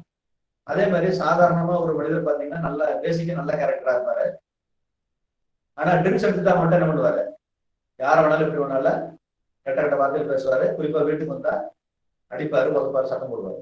அப்போ ஒரு பிரச்சனை அப்படின்னு சொல்லிட்டு அதுக்கு சொல்யூஷன்ங்கிற பேர்ல ட்ரிங்க்ஸ் எடுத்துக்கிறாங்க. ஆனா அந்த ட்ரிங்க்ஸே வந்து அவங்களுக்கு இன்னும் அந்த வெறிய, கோபம் அப்படிங்கிற வெறிய ஜாஸ்திப்படுத்தி இன்னும் அந்த பெரிய பிரச்சனைக்கு வந்து அது வழி காமிச்சிடும். அதனால அந்த விஷயங்களும் வந்து ஒரு தீர்வுன்னு சொல்லி நம்ம நினைக்கக்கூடாது. அதுக்கப்புறம் பாத்தீங்கன்னா, நமக்கு என்ன வேணும்னு நினைக்கிறோமோ அது கிடைக்காத போது நம்ம கோபம். நமக்கு எது வேண்டாம்னு நினைக்கிறோமோ அது கிடைக்கும் போது கோபம் வரும். நம்ம என்ன நடக்கணும்னு நினைக்கிறோமோ அது நடக்கலன்னா கோபம் வரும். என்ன நடக்க கூடாதுன்னு நினைக்கிறோமோ அது நடந்தா கோபம் வரும். அதே மாதிரி இப்போ சில பாத்தீங்கன்னா கல்லூரியிலும் சரி பிற இடங்கள்லயும் சரி ஒரு தலை காதலா லவ் பண்றாங்க. அவங்க திரும்ப லவ் பண்ணி எதிர்பார்க்கறாங்க. அது நடக்காத போது என்ன பண்றாங்க, ஏசென்ட் வீசுறாங்க, அவங்க வேறவர்களை துன்புறுத்துறாங்க, த்ரூ மொபைல் போன்ல வந்து பட்டனிங் பண்றாங்க. இது மாதிரி அவங்களுடைய விருப்பம் நிறைவேறாத போது அவங்களுக்கு கோபம் வருது. அதே மாதிரி பொறாமை, நம்ம இப்படி இருக்கிறோம், அவன் அப்படி வளர்ந்துட்டானே நினைக்கும் போது அந்த பொறாமை வந்து பயங்கரமான ஒரு கோபமா மாறுது. அதே மாதிரி ஒரு சிலர் வந்து நம்பி கழுத்தறுத்துருவாங்க, நம்பிக்கை துரோகம் சொல்லுவாங்க, தேச துரோகம், வெற்றை மாதிரி. அந்த நம்பிக்கை துரோகம் வந்து அதை ஏற்றுக்க முடியும். யாரோ முன்ன தெரியாதவங்க ஒருத்தர் நம்மளை ஏமாத்திட்ட கூட அந்த மனசு ஏற்றுக்கும். ஆனா கூடவே இருந்து குழி பறிக்கிறாங்க இல்லைங்களா, அதை வந்து அந்த மனசு வந்து தாக்கு பிடிக்க முடியாது. அதனால ரொம்ப கோபம் ஜாஸ்தி வரும். அதுக்கப்புறம் பாத்தீங்கன்னா, போக்குவரத்து நெரிசல் ஜாஸ்தி உள்ள இடங்கள்ல டூ வீலரே ஓட்ட முடியாதுங்க, காரும் ஓட்ட முடியாது. நீங்க எதுல போனீங்கனாலும் ஆப்போசிட்ல வரணும், சைட்ல வரணும் சொல்லக்கூடிய முக்கியமான வார்த்தை ஒரு வார்த்தை நீங்க எல்லாரும் கேட்டு, ஏய் வீட்டுல சொல்லிட்டு வந்தியா கேட்பானா இல்லையா? அப்படி கேட்கும்போது சுருன்னு கோபம் வந்து திருப்பி அவனை ஓவர்லுக் பண்ணி போய் வண்டி குறுக்கு போட்டு அவங்க கூட மல்லு கட்டி அவன் போக வேண்டிய நேரத்துக்கு அவனும் போகாம, அந்த ஆப்போசிட் பார்ட்டியும் போக வேண்டிய நேரத்துக்கு போக முடியாம, பின்னாடி வர்ற வண்டியில வந்து ஸ்தம்பிச்சு நின்று அரை மணி நேரம் 1 மணி நேரம் டிராபிக் ஃபார்ம் ஆகி எவ்வளவோ அவஸ்தப்படுறது நம்ம கண் கூட பார்க்கணும். அவன் ஒரு வார்த்தை சொன்னா சொல்லிட்டு போறான். என்ன கேட்டான், வீட்டுல சொல்லிட்டு வந்தேன்னு கேட்டான். ஆமாப்பா சொல்லிட்டு வந்துட்டான்னு வேலை முடிஞ்சு போச்சு. இல்ல அவனுக்கு பதில் கொடுக்குற அவசியமே இல்லை, அவனுக்கும் போயிட்டே இருப்பான். அவனுக்கு அந்த ஆத்திரம் தீர்த்துக்கிறதுக்காக ஒரு வார்த்தை சொல்றான். அதை போய் பெருசா ஹைலைட் பண்ணிட்டு அதுக்காக நம்ம மெனக்கெட்டு அவங்க கூட மல்லு கட்டிட்டு இருக்கிறது எவ்வளவு பெரிய முட்டாள்தான் யோசிச்சு பாருங்க. இன்னும் பல நேரங்கள்ல திட்டிடுவாங்க, டே அறிவிட்டவனு திட்டிடுவாங்க. திட்டணும் சுருன்னு கோபம் வரும் பாருங்க. அந்த கோபத்துக்கு என்ன காரணம் நினைக்கிறீங்க? நம்ம அறிவுகிட்ட வந்தாங்கிறது தெரிஞ்சு போச்சுன்னு நம்ம நினைக்கிறான் பாருங்க, அதுதான் காரணம். வேற எந்த காரணம் கிடையாது. அவனுக்கு அறிவுள்ளவனாவே இருக்கு. அறிவுள்ளவனா இருந்தா அறிவுள்ளவனு சொன்னா அவனுக்கு கோபம் வருமா? வராது. அப்ப இவனுக்கு உண்மையிலேயே அறிவு கிட்டதான் இருக்குன்னு அர்த்தம். அப்படி பல நேரங்கள்ல நம்ம திட்டத்தை கூட கொஞ்சம் நல்ல மிக சரியான முறையில சிந்திச்சு பார்த்தோம்னு வச்சுக்கோங்களேன், கோபமே வராது. அப்போ எந்த ஒரு விஷயத்தையும் வந்து நம்ம கொஞ்சம் அனலைஸ் பண்ணி ஒரு சின்ன பிரேக், 1 நிமிஷம் டைம் எடுத்து யோசிச்சோம்னா நம்ம கோபம் சாதாரணமா போயிடும். அதே மாதிரிதான் ஒருத்தர் கோபப்பட்டு நம்மளை திட்டினாலும் 1 நிமிஷம் நீங்க சுதாகரிச்சுக்கிட்டீங்கன்னா அப்புறம் திருப்பி ஒரு பிரச்சனை கிடையாது. நம்ம எப்ப வந்து ஸ்மார்ட் ஆர்கியூமெண்ட் பண்றோமோ, நான் தான் பெருசு நீ தான் பெருசுன்னு பேசிட்டு கடைசியா நான் பேசுறதுதான் வந்து இந்த சண்டை முடியும்னு நினைக்கிறோமோ, அப்பதான் சண்டை பெருசாகுது. அவன் போயிட்டே இருப்பான், சண்டை அது எது பேசிட்டு போயிடுவான். ரொம்ப தூரம் போனதுக்கு அப்புறம் அவன் காது விழுந்த மாதிரி கடைசி ஒரு வார்த்தை சொல்லுவான். அதுக்கப்புறம் தான் அவன் வந்து உதைக்கிறது மிதிக்கிறது எல்லாமே நடக்கும். அப்ப இது மாதிரி விஷயங்களை நம்ம கொஞ்சம் யோசனை பண்ணி அதுக்கப்புறம் செய்யணும். அதே மாதிரி ஆக்சிடென்ட் ஆகும்போதும் சரி, ஆக்சிடென்ட் ஆகிற மாதிரி ஒரு வாகனங்கள் வரும்போதும் சரி, அதுலயும் சண்டை நிறைய நடக்குது. அவர் கேட்பாரு, இப்படி வர்றைய அப்படின்னு சண்டைக்கு போவாரு. அவரு நான் இடிச்சணும்னு கேட்பாரு. இடிக்கணுங்கிற அவசியம் இல்லைங்க. சட்டம் என்ன சொல்லுன்னா இடிக்கிற மாதிரி போனாலே குற்றம் தான் சொல்லுது. ஆனா அது அவங்களுக்கு தெரியல, நான் இடிச்சனான்னு கேட்பாங்க, அது தப்பு. அதுக்கப்புறம் பாத்தீங்கன்னா இயற்கை பண்ணக்கூடிய சில வேலைகளாலும் நிறைய பேருக்கு போகணும். இப்போ நல்ல வெயில் அடிக்குது, வெயில் தேவைதான், ஆனா அவனுக்கு சுட்டரிக்கிறாங்கிறதுனால அவன் போகணும். அதே மாதிரி மழை பெய்யறது நல்ல விஷயம் தான். ஒரு குறிப்பிட்ட டைமுக்கு ஒருத்தர் போய் சேரணும், போறாரு, சரியான சேஃப்டி கார்டு இல்லை, அவரு மழையை சடைஞ்சுக்கிறாரு, இயற்கையை வந்து சபிக்கிறாரு. ஸோ அந்த இயற்கை கூட வந்து மனிதனுடைய கோபத்துக்கு ஒரு காரணமா இருக்குது. அதுக்கப்புறம் பாத்தீங்கன்னா சீட்டிங், பல நேரங்கள்ல பல்வேறு நபர்கள் மூலமா ஏமாந்து போகுது. ஏற்கனவே நம்ம நம்பிக்கை சொன்ன பாத்தீங்களா, அது மாதிரி எவ்வளவோ விஷயங்கள்ல நம்ம வந்து அன்றாட ஏமாற்றம். அதுக்கு என்ன காரணம்னா நம்ம ஏமாறலைங்க, ஏமாத்துறவங்க ரொம்ப ஜாஸ்தி பெருகிட்டாங்க. எப்படி பெருகிட்டாங்கன்னா, ஒரு மனுஷன் எப்படி எல்லாம் டெக்னிக்கா ஏமாத்த முடியுற எல்லா டெக்னிக்கும் கத்து வச்சிருக்காங்க. அப்ப இதுல இருந்து நம்ம தப்பிக்கணும்னா, ஒண்ணு அவரேஜுக்கு எப்படி எல்லாம் ஏமாத்துறதுக்கு வாய்ப்பு இருக்கு நம்ம கத்து வச்சுக்கணும், அல்லது எந்த சுச்சுவேஷன்லயும் நானு யாருக்கு எதுவும் தரமாட்டேன்னு அப்படியே கண்ணை இருக்க முடியும் வேற வழியே கிடையாது. ஏன்னா டெக்னாலஜி எந்த அளவுக்கு வளர்ந்ததோ அந்த வரைக்கும் தப்பு பண்றவங்களும் வளர்ந்துட்டாங்க, தப்பு டெக்னிக்கலா பண்ற அளவுக்கு கத்து வச்சுட்டாங்க. அதனால நம்ம தான் ஜாக்கிரதையா இருக்கணும். அப்படி ஏமாந்துட்டு அதுக்கப்புறம் நம்ம நம்மளுடைய வெறுப்பை இன்னொருத்தர் மேல உருண்டதுல எந்த வகையிலும் நியாயமே இல்லை. அதுக்கப்புறம் பாத்தீங்கன்னா பல நேரங்கள்ல ஒரு உரிய மரியாதை கிடைக்காது சில நபர்களுக்கு. சில இடங்கள்ல சில அலுவலகங்கள்ல அவர் சீனியரா இருப்பாரு, அவருக்கு உண்டான ரெஸ்பெக்ட் கிடைக்காது. அவருடைய ஜூனியருக்கு இதோட ரெஸ்பெக்ட் நல்லா இருக்கும். அது மாதிரி சமயங்கள்லாம் அவங்களால அதை வந்து டாலரேட் பண்ணிக்க முடியாது. அப்பவும் வந்து கோபம் வருது. அதுக்கப்புறம் பாத்தீங்கன்னா பாரபட்சம் பார்க்கறது. நீ நீ நீ நீ இதை எடுத்துக்கப்ப, நீ இதை எடுத்துக்க அப்படின்னு ஒரு அண்ணந்தம்பியில ஒரு இடத்த பார்ட்டிஷன் பண்றாங்கன்னா அது ஆளுக்கு தகுந்த மாதிரி பிடிச்சிருவாங்க. கொஞ்சம் அவங்களுக்கு அவ்வளவு சூட்டிப்பான ஆள் இல்லை அப்படின்னா அவங்களுக்கு ஒரு மாதிரியான இடத்தையும் நல்ல தூரமான ஆளுகளுக்கு ஒரு மாதிரி கொடுக்குறாரு. அது மாதிரி எல்லாம் வந்து பண்ணும்போது அந்த பாரபட்சம் பார்க்கும்போது அவங்களால அதை பொறுத்துக்க முடியறது இல்லை. அதுக்கப்புறம் பாத்தீங்கன்னா யாருக்கு வந்து டிசீஸ் இருக்குதோ, வியாதியினால பாதிக்கப்பட்டிருக்காங்களோ அவங்களுக்கும் வந்து அந்த இயலாமையின் காரணமா என்ன ஆகுது, கோபம் ஜாஸ்தி வருது. எனக்கு தெரிஞ்ச ஒருத்தர், அவரு ரொம்ப இயலாமையில தான் இருக்காரு. ஐ மீன் அவருக்கு படுத்த படுக்கையா இருக்காரு, ஒரு கை கால் வராது. அவரு அப்படி படுத்திருக்கும் போது நானே இருக்கிறேன் கூட. அப்ப அவங்க வீட்டுக்காரங்க ஏதோ சொல்லிட்டாங்க. சொன்னு ஒரு சுருன்னு கோபம் வந்துச்சு. அவர் கோபம் வந்ததுங்கிறது சத்தியமா என்னால கூட கணிக்க முடியல. ஆனா அவர் கோபம் வந்துச்சு. அவர் என்ன பண்றாரு, ரொம்ப பிரியமா அந்த அம்மா பேர் கண்ணம்மா, கண்ணம்மா கொஞ்சம் தண்ணி கொண்டு வாமா அப்படின்னாரு. ஒரு சொம்புல தண்ணி வந்தது. அந்த தண்ணியோட சொம்ப பிடிச்சி ஓய்வு சொம்புல அடிச்சு போட்டாங்க. அப்போ இயலாமையான ஒரு சூழ்நிலையில இருக்கும்போது கூட டெக்னிக்கா யோசனை பண்ணி ஆயுதத்தை அவங்ககிட்டயே வரவழைச்சு அவங்களே தாக்குறாங்க. இந்த அளவுக்கு டெக்னிக் கத்து வச்சுக்கிறாங்க. அதே மாதிரி அந்த கோபத்தை அப்பவே அவங்க டெலிவரி பண்ணியாகணும்னு நினைக்கிறாங்க.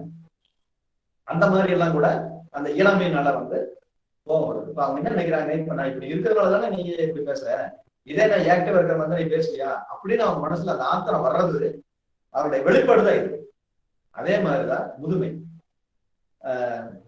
வயசானதுக்கு அப்புறம் அவங்களுக்கு சரியா கண்ணு தெரியாது, காது கேட்காது. அப்ப வந்து அவங்க ஏதாவது ஒண்ணு கேட்கும் போது இவங்க சரியா ரெஸ்பாண்ட் பண்ணும்போது பண்ணாத போது அவங்களுக்கு அவ்வளவு ஒரு ஆத்திரமா வரும். அவங்களும் அப்படிதான், ரொம்ப வயசானவங்களா இருந்தாலும் மணிக்கணக்கில் பேசுவாங்க, திட்டுவாங்க. நீங்க பார்த்துருப்பீங்க பெரியவங்கள. அதுக்கு என்ன காரணம்னா அந்த இயலாமை தான் காரணம், வேற எதுவும் கிடையாது. அதுக்கப்புறம் பாத்தீங்கன்னா ரொம்ப நம்ம வேதனையான ஒரு சூழ்நிலையில் இருக்கும்போது அந்த வேதனை குறைக்கிறதுக்கான சரியான வடிகால் என்னன்னு பாத்தீங்கன்னா அந்த கோபம் தான். அந்த கோபத்துல மட்டும்தான் அதை வந்து அதை தணிச்சுக்க முடியும். அதான் சொல்றேன், கோபப்படலாம், அந்த லிமிட்டை தாண்டக்கூடாது. அதுக்கு சொல்லுவாங்க, அதாவது நம்ம எதை பேசும்போதும் ரொம்ப யோசிச்சு பேசணும்னு சொல்லுவாங்க. Think all you speak, but not speak all you think. நீ எதை பேசினாலும் யோசிச்சு பேசு, பேசுனதுக்கு அப்புறம் யோசிக்காத, அல்லது யோசிப்பதையெல்லாம் பேசிடாத அப்படின்னு ஒரு பழமொழி உண்டு. அதே மாதிரி தமிழ்ல அதுக்கு சொல்லுவாங்க, பேசாத வார்த்தைக்கு நீ எஜமான், பேசிய வார்த்தை உனக்கு எஜமான்னு சொல்லுவாங்க. அப்போ எந்த நேரத்துல பேசும்போதும் ஜாக்கிரதையா யோசிக்காம பேசிட்டோம்னா அந்த பேசிய வார்த்தைகளை திரும்ப வந்து நம்ம ரீகலெக்ட் பண்ணிக்கவே முடியாது. அதனால ரொம்ப யோசனை பண்ணிதான் பேசணும். சரி, இப்படி பல்வேறு விதமான அடிப்படையில கோபங்கள் நமக்கு வருது. சரி, இப்ப எப்படி எல்லாம் கோபம் வருது, ஏன் கோபம் வருது, இதெல்லாம் தெரிஞ்சுக்கணும். இந்த கோபத்தினால வரக்கூடிய விளைவுகள் என்ன அப்படின்னு இப்ப பார்ப்போம். ஒண்ணு, பகை வளர்ந்துகிட்டே இருக்கு, குரோதம் வளர்ந்துகிட்டே இருக்கு, விரோதிகள் உருவாகிட்டே இருப்பாங்க. அதுக்கப்புறம் நமக்கு ஒரு நல்ல உறவுக்காரங்க அப்படின்னு யாருமே இருக்க மாட்டாங்க. ஃபார் எக்ஸாம்பிள், ஒரு மரக்கிளையில ஒரு 10-15 பறவைகள் உட்காந்துருக்கு. ஒரு கல் எடுத்து அடிக்கிறீங்க, ஒரே கல் எடுத்து அடிச்சீங்க, எத்தனை பறவை அங்க இருக்கும்? ஒண்ணுமே இருக்காது, எல்லாமே பறந்து. அது மாதிரி உங்களை சுத்தியும் ஒரு 10-50 பேர் நல்ல நண்பர்கள் இருக்காங்க அப்படின்னா உங்களுடைய வார்த்தைகளால உங்களுடைய கோபத்தினால ஒரே ஒருத்தரை ஹர்ட் பண்ணிட்டீங்க அப்படின்னா உங்களை சுத்தி இருக்கக்கூடிய அத்தனை உறவுகளும் போயிடும். நீங்க நினைக்கலாம் அவனை தானே பேசுனா இவங்க எதுக்கு போறாங்க, அப்படியெல்லாம் கிடையாது. இவரை பேசுன மாதிரி தான் நாளைக்கு நம்மளையும் பேசுவாங்க, என்ன ஒவ்வொருத்தருக்கும் வரும். அதுக்கப்புறம் டே அவர் ஒரு மாதிரி, அவருடைய பேச்சு கொஞ்சம் சரியில்லை, கொஞ்சம் பார்த்து ஜாக்கிரதையா இருக்குன்னு அவன் சொல்லுவான், மற்றவங்க ஒருத்தருக்கு ஷேர் பண்ணுவாங்க, அப்படின்னு போச்சு. அப்போ நம்ம ஒரு இடத்துல பண்ணக்கூடிய ஒரு சின்ன மிஸ்டேக்கு நம்மள லைஃப் லாங் பாதிக்குங்கிறத நம்ம புரிஞ்சுக்கணும். அப்போ இதனால நம்மளுடைய உறவுகள் வந்து பாதிச்சு போயிடும். அதுக்கப்புறம் நமக்கு மென்டல் ஸ்ட்ரெஸ் அதிகமாகும். பல நேரங்கள்ல ஒரு சிலரை கோபத்தை திட்டிடுவோம், திட்டிட்டு நம்ம பண்ண தப்புன்னு பின்னாடி தெரியும், ஆனாலும் அந்த மனசுக்கு வராது. எதுக்கு போய் மன்னிப்பு கேட்கறது? நான் போய் அவங்ககிட்ட போய் எக்ஸ்கியூஸ் கேட்கறதா, சாரி கேட்கறதா அப்படின்னு சொல்லிட்டு கேட்க மாட்டாங்க. ஆனா நம்ம அன்னைக்கு அப்ப கோபப்பட்டு பேசுன தப்புகளை மட்டும் அவங்க மனசு ஊத்திட்டாரு. அப்போ அந்த உறுத்தல் வந்து அவங்களுக்கு தேவையில்லாத ஒரு ஸ்ட்ரெஸ்ஸை வந்து அதிகரிச்சுட்டே போகும். அதுக்கப்புறம் பாத்தீங்கன்னா, அதான் ஏற்கனவே சொன்னேன், அந்த பேச்சினுடைய இறுதி வந்து ஒரு வெறியா மாறிடும். அந்த வெறி வந்து அவங்கள சமயத்துக்கு ஒரு கைகால் கூட வழங்காத மாதிரி ஆகிடும். அதனால அந்த அதிக உச்சக்கட்ட வெறிக்கு நம்ம எப்பவுமே போகக்கூடாது. அதுக்கப்புறம் சண்டை, கொலை, கொள்ளை, அடிதடி எல்லாத்துக்கும் காரணம் அந்த உச்சக்கட்ட போகும். ஒரு ஆய்வுல இந்த கோபம் யாருக்கு அதிகமா வருது, ஜெண்டர் வைஸ் பார்க்கும்போது, ஆணுக்கா பெண்ணுக்கான்னு பார்க்கும்போது பெண்களுக்கு தாங்க அதிகமா கோபம் வருதுன்னு சொல்லியிருக்காங்க. ஆண்களை காட்டுல 12% பெண்கள் தான் அதிகமா கோபப்படுறாங்களாம். ஆனா அந்த கோபத்தினுடைய வெளிப்பாடா வன்முறையில ஈடுபடுறது யாருன்னு பாத்தீங்கன்னா ஆண்கள் தான் ஈடுபடுறாங்க. இதெல்லாம் வந்து அந்த சர்வே சொல்லுது, அது மாதிரி பார்த்துக்கோ. அதுக்கப்புறம் இது மாதிரி எல்லாம் வந்து பிரச்சனைகள் இருக்கிறதுனால இந்த விளைவுகளை எல்லாம் நம்ம கொஞ்சம் யோசனை பண்ணிட்டு அதுக்கப்புறம் நம்ம எதையுமே செய்யணும். அதுக்கப்புறம் சொல்லுவாங்க ஒரு சிலர், கோபப்படுறவங்க சொல்லுவாங்க பட்டக்கால் ஏற்படுது அப்படின்னு எல்லாம் சொல்லுவாங்க. அதாவது வெந்த புண்ணுல வேல் பாய்ச்சல், இது மாதிரி எல்லாம் பல சொல்லுவாங்க. அப்படி எல்லாம் இல்லை. இப்போ நமக்கு காலில் ஒரு இடத்துல புண்ணு இருக்குன்னு வச்சுக்காங்களேன், அங்க புண்ணு இருக்கிறதுனால நம்ம அந்த இடத்துல ஏதாவது பட்ட உடனே வலிக்குது நம்ம தெரியுது. அங்க புண்ணு இல்லைன்னாலும் படும், ஆனா அது நிறைய பேர் தெரியறது இல்லை. அதை வந்து கொஞ்சம் நம்ம சரியான விலையில புரிஞ்சுக்கிறது இல்லை. Right, okay. அடுத்தது, கோபம் இருக்கிற இடத்துலதான் குணம் இருக்குன்னு சொல்லுவாங்க. பெரியவங்க சொல்லி கேள்விப்பட்டிருக்கீங்களா? அது எதுக்குன்னா, இவன் கோபக்காரன் அப்படிங்கிறதுனால இவனை எல்லாரும் வெறுத்து ஒதுக்கிடுவாங்களோ அப்படிங்கிற அடிப்படையில தான் அந்த வார்த்தையை சொல்லி வச்சாங்க. கோபம் இருக்கும் இடத்துல தான் குணம் இருக்கும். இது சரியான, நல்லா சிந்திச்சு பார்த்தீங்கன்னா தவறான கூடுதல் உங்களுக்கு நல்லா முடியும். ஏன்னா குணம் இருந்தா கோபம் எதுக்கு வருது, இப்படி யோசிச்சு பாருங்க. அதே கொஞ்சம் உள்டாக மாத்தி யோசிச்சு பாருங்க. கோபம் குணம் இருந்தா கோபம் ஏன் வருது? வராது. அதனால அந்த வார்த்தைகளை கொஞ்சம் நம்ம சரியான முறையில பார்த்துட்டு அதுக்கு தகுந்த மாதிரி பண்ணிக்கணும். அப்ப கோபப்படுறவங்களை யாரும் ஒதுக்கிடக்கூடாதுங்கிறதுக்காக தான் அன்னைக்கு அது மாதிரி பண்ணிட்டாங்க. சரி, இப்போ இந்த பிரச்சனைகள்ல இருந்து நம்ம வெளியே வர்றதுக்கு என்ன வழி?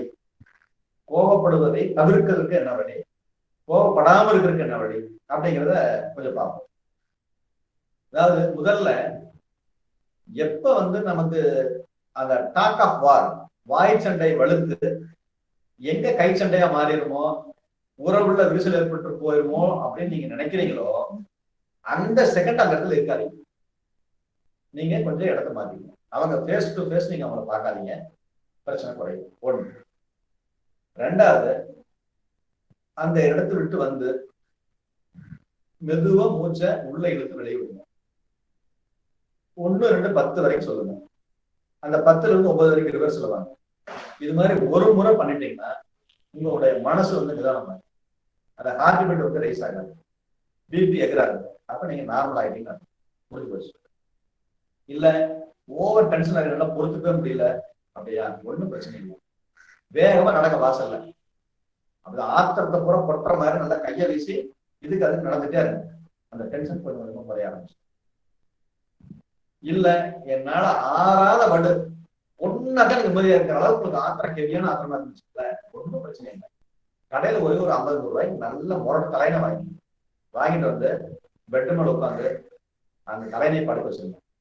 உங்களுக்கு யாரு மேல கோபமோ அவருதான் அந்த உருவம் தான் தலையணை நினைச்சுட்டு உங்களுக்கு ஆசை நேர அவங்களோட கோபம் நேரம் குத்துன்னு தலையணை கிழிஞ்ச பரவாயில்ல, தலையை தாண்டி மெத்த வரைக்கும் போயிட்டாலும் பரவாயில்ல, உங்க பிரச்சனை அதோட சால்வ் ஆகும். அது வந்து ரொம்ப எக்ஸ்ட்ரீமா போயிட்டாங்க. இல்ல சார் எனக்கு அதை விட கோபம் ஜாஸ்தியா இருக்குது, அதுக்கு பிரச்சனை இல்லை, அதுக்கும் சொல்யூஷன். அதாவது சிவபெருமான் வந்து ருத்ர தாண்டவம் ஆடுவார் பார்த்துருக்கீங்களா? அந்த பாட்டை வீடியோவாவோ அல்லது ஆடியோவாவோ போட்டு விட்டுட்டு நீங்களும் அதே மாதிரி ஜங்கு ஜங்கு குதிங்க, நல்லா குதிங்க, உங்களுடைய ஆத்திரத்தில குதிங்க. கண்டிப்பா உங்களுக்கு வந்து அந்த ஸ்ட்ரெஸ் வந்து குறைய ஆரம்பிக்கும், கோபம் வந்து கொஞ்சம் கொஞ்சமா குறைய ஆரம்பிக்கும். அதுக்கப்புறம் நல்ல கோபம் வரும்போது கொஞ்சமா தண்ணீர் குடிங்க. ஒரு டம்ளர் தண்ணீரை கொஞ்சம் கொஞ்சமா பொறுமையா குடிங்க. தண்ணி குடிச்சு முடிக்கும் போது உங்களுடைய டென்ஷன் ஓரளவு குறைஞ்சிடும்.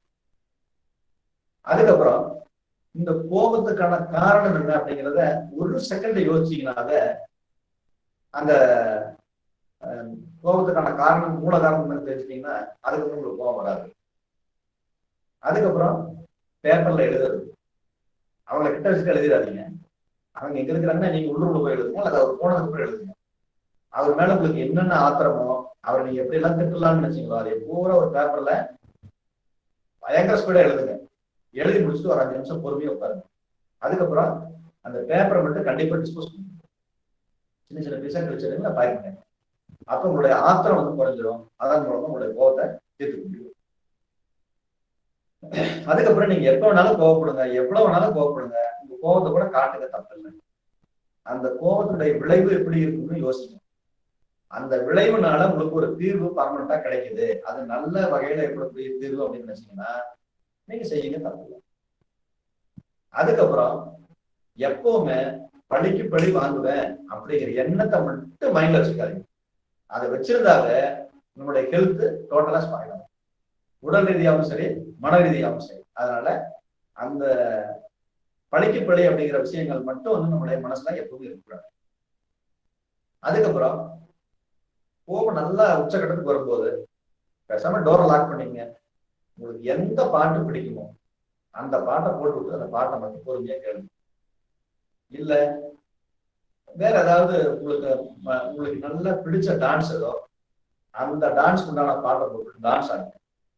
ருத்ரதாண்டம்ங்கிறது வேற, இது மனசுக்கு பிடிச்ச பாட்டுங்கிறது வேற, டான்ஸ்ங்கிறது வேற. இது மாதிரி நம்மளுடைய மைண்டை நமக்கு பிடிச்ச விஷயங்களை டைவர்ட் பண்ணும்போது பெரும்பாலான அளவு அந்த கோபம் வந்து கண்டிப்பா குறையும். அதுக்கப்புறம் யாருடையாவது நம்ம கோபம் வரும்போது அந்த நேரத்துக்கு அந்த இடத்துக்கு ரிலீவ் ஆகிட்டு ஒரு வாரம் கழிச்சு பொறுமையா யோசிங்க.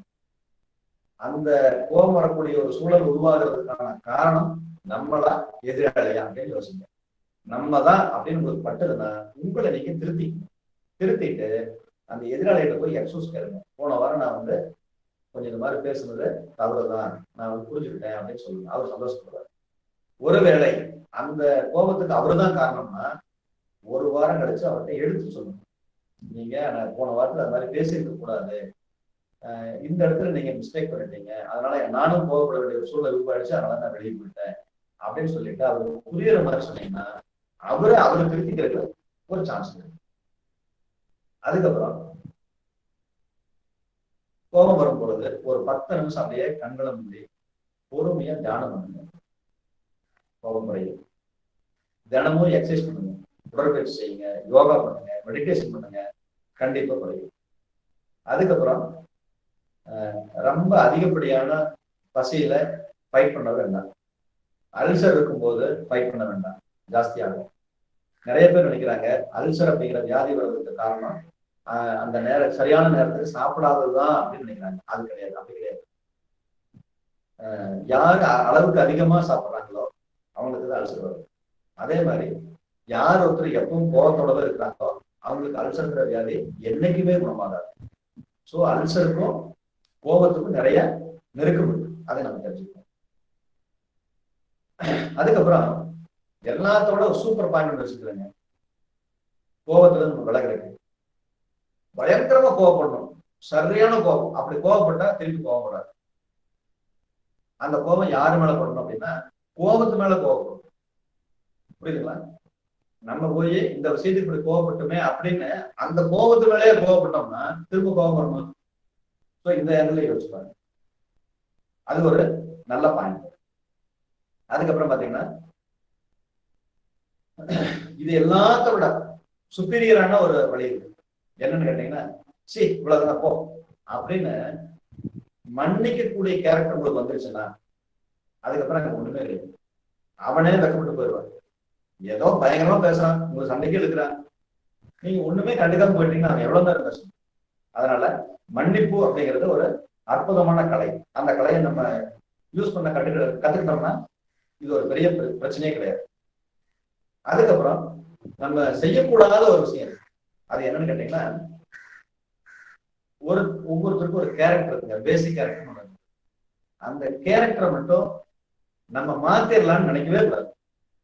எப்போ ஒருத்தருடைய கேரக்டரை மாத்தணும்னு நினைக்கிறோமோ அப்ப நமக்கு பிரச்சனை ஸ்டார்ட் ஆயிடுச்சு. ஒண்ணு வேணாங்க, நம்ம எதுக்காக யாருக்காக எங்க மாறி இருக்கோம், நம்ம பேசிக் கேரக்டர் வந்து மாறி இருக்கோம்னு மாறி வாய்ப்பே கிடையாது. அது நம்ம எப்படி அடுத்தவங்களுக்காக மாற தயாரா இல்லையோ அதே மாதிரி மற்றவங்க நமக்காக மாறதுக்கு தயாரா இருக்கவே மாட்டாங்கிறது கரெக்டா புரிஞ்சுட்டா. நம்ம ஒருத்தர்கிட்ட ஒரு விஷயத்தை எதிர்பார்க்கறோம், இப்படிதான் பண்ணணும்னு அவங்க அப்படியே பண்ணணுங்கிறது என்னங்க நியதி? அப்படி ஏதாவது சட்டம் இருக்கா? கிடையாது. அதே மாதிரி அவங்க நினைக்கிற மாதிரி எல்லாம் நீங்க நடக்க முடியுமா? அதுவும் முடியாது. இந்த பேசிக்க புரிஞ்சுக்கிட்டா அவங்களுக்கு என்னைக்குமே கோபம் வராது. அதனால அதை புரிஞ்சுக்கணும். அதுக்கப்புறம் நமக்கு ரொம்ப உச்சகட்டத்துக்கான கோபம் வரும்போது அதை அதை நியூட்ரலைஸ் பண்றதுக்கு என்ன பண்ணணும்னா, உங்களுடைய நெருங்கிய நண்பர்கள், ஓரளவு கவுன்சிலிங் கொடுக்கக்கூடிய அளவுல இருக்கக்கூடிய நண்பர்கள், கான்பிடென்டான நண்பர்கள், உங்களுடைய ரகசியத்தை வெளியே சொல்லாத நண்பர்கள், அது மாதிரி ரொம்ப நம்பிக்கைக்குரிய நண்பர்கள் இருந்தாங்கன்னா அவங்கள்ட்ட கொஞ்சம் மனம் விட்டு பேசுனீங்கன்னா உங்களுடைய அந்த பிரச்சனையை வந்து கொஞ்சம் குறையிறதுக்கு வாய்ப்பு. அதனால அது மாதிரி செய்யலாம். அதுக்கப்புறம் பாத்தீங்கன்னா, இது நீங்க எவ்வளவு பேர் பார்த்திருக்கீங்கன்னு எனக்கு தெரியல, இதுக்கு அக்குபஞ்சர் ரிங்னு பேரு, அக்குப்ரெஷர் ரிங்னு பேரு. இது வந்து அக்குபஞ்சர் சம்பந்தமான எக்யூப்மெண்ட்ஸ் விற்கக்கூடிய கடைகள்ல கிடைக்கும், ரொம்ப குறைவான விலை தான். இந்த ரிங் மூலமா நம்ம கைகளுடைய நடுவிரல மசாஜ் பண்ணணும். இப்படி பண்ணணும். இப்படி நம்ம டென்ஷனா இருக்கும் போது இப்படி போட்டு போட்டு எடுத்துட்டே ரெண்டு கையில எந்த கையில வேணாலும் போடலாம். எந்த கையில போட்டாலும் அது நடுவிரல் தான்.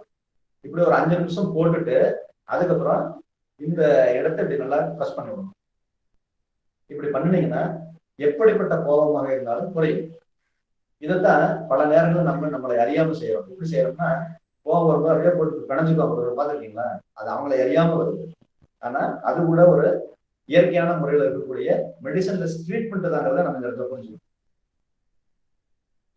அப்புறம் இன்னொரு சிலர் வந்து பயங்கரமா கோவப்பட்டு இருக்காங்க. ஃபார் எக்ஸாம்பிள் காந்தியடிகள், அவருக்கு பயங்கரமான கோபம் யாரு மேல?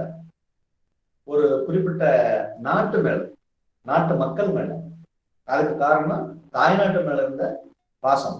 அப்போ இந்த வெள்ளையனை எப்படியாவது வெளியெடுக்கணுங்கிற ஒரு சமூக ரீதியான கோபம்.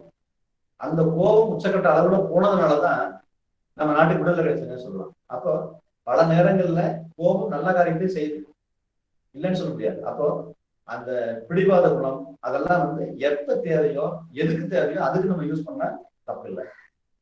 அதுக்கப்புறம் நம்ம கோபப்படுறதுக்கு முக்கியமான காரணம் என்ன அப்படின்னு கேட்டீங்கன்னா, பிற நிலையில இருந்து நம்ம பார்க்கறது இல்லை. மிகவும் எம்பத்தி, அதாவது அவனுடைய நிலையில இருந்தா நம்மளும் இதைத்தான் செஞ்சிருப்போம் அப்படின்னு நம்ம நினைச்சிட்டோம்னாவே அந்த இடத்துல சண்டை இல்லை. அதை நம்ம எப்ப நினைக்க தவறிடுறோமோ அப்பதான் அது கோபத்துக்கும் ஒரு பிரச்சனைக்கும் காரணமா இருக்கு. அதனால எப்பவுமே ஒரு பிரச்சனைன்னு வரும்போது அவங்களுடைய நிலையில இருந்து நம்மளா இருந்தா எப்படி செஞ்சிருப்போம்னு யோசிச்சோம்னாவே அங்க பிரச்சனை வர்றதுக்கு வாய்ப்பு இல்லை. அதுக்கப்புறம் கோபம் வரும் பொழுது தயவு செஞ்சு எந்த முடிவும் எடுத்துக்காதீங்க. கோபத்துல வரக்கூடிய முடிவு சரியான முடிவா இருக்கவே இருக்காது. அதனால எந்த முடிவும் கோபத்துல எடுக்காது. பல சொல்லுவாங்க, நான் அன்னைக்கு ஏதோ கோபத்துல சரிப்பட்டு நீயா அப்படி பண்ணாரு. அதான் கோபத்துல சொல்லிட்டோம், அதனாலதான் அவங்க அது மாதிரி பண்றாங்க. அதனால எப்பவுமே கோபத்துல யாருகிட்ட எதையுமே பேசாதீங்க, யாரையும் பேச அனுமதிக்காதீங்க. அதே மாதிரி எந்த முடிவும் எடுத்துறாதீங்க. இந்த ரெண்டு முடிவெடுக்கிறதும் தப்பு, கோபத்துல கூட பேசுறதும் தப்பு. இந்த ரெண்டுமே வந்து தவறான ஒரு முடிவு தான் கொடுக்கும். அதுக்கப்புறம் கோபத்தினால எந்த ஒரு விஷயத்தை வந்து சாதிச்சிட முடியாது.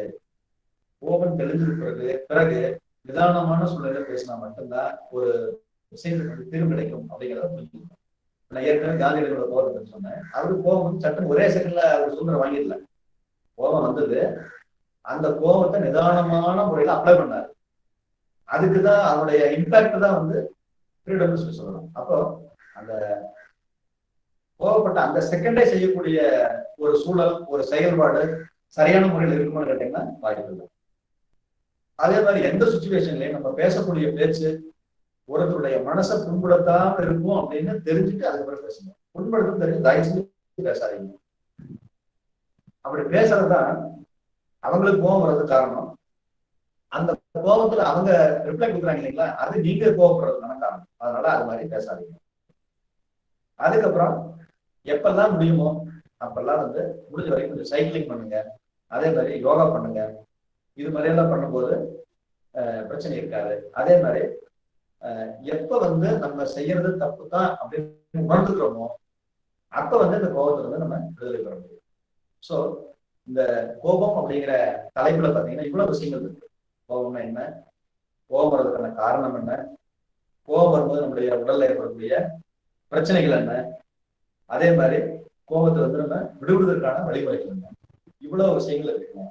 அதனால இது எல்லாம் மனசுல வச்சுக்கிட்டு இப்ப நீங்க எல்லாருமே ஸ்டூடெண்ட் அப்படிங்கிற லெவல் இருக்கிறீங்க. அதாவது இன்றைய இந்திய அருந்தூண்கள். அப்போ நீங்க இதை பத்தி முழு விவரங்களை தெரிஞ்சுக்கிட்டா மட்டும்தான் உங்களுக்கு ஃபியூச்சர்ல அமையக்கூடிய ஃபேமிலியில நீங்க இந்த விஷயங்களை எல்லாம் அப்ளை பண்ணி ஒரு குழப்பம் இல்லாத ஃபேமிலியை உருவாக்க முடியும். நீங்க தான் வந்து உங்க குழந்தைங்களுக்கு ரோல் மாடல். அப்போ உங்களை பார்த்து உங்க குழந்தைங்க கத்துக்கும். ரைட்டு, அப்பா வந்து எவ்வளவு பண்ணாலும், அதே மாதிரி அம்மா எவ்வளவு பண்ணாலும் எப்படி இவ்வளவு ஈஸியா எடுத்துக்கிறாங்க, டேக் இட் ஈஸியா எடுத்துட்டு அவங்க லைஃப் ரன் பண்றாங்க, நமக்கு ஏன் இப்படி போகும் அப்படின்னு அந்த குழந்தைங்க உங்களை பார்த்து மாறுறதுக்கான வாய்ப்புகள் இருக்கு. அப்படி இல்லை அப்படின்னா நம்மளே வந்து படிச்சவங்க, பண்பானவங்க, நம்மளே வந்து ஃபைட் பண்ணிட்டு இருக்கிறோம் அப்படின்னா அந்த குழந்தைங்க நம்மளை பார்க்கும்போது அவங்களும் நம்மள மாதிரிதான் வளருவாங்க. அதனால இவ்வளவு விஷயங்கள் இந்த கோபத்துல இருக்குது.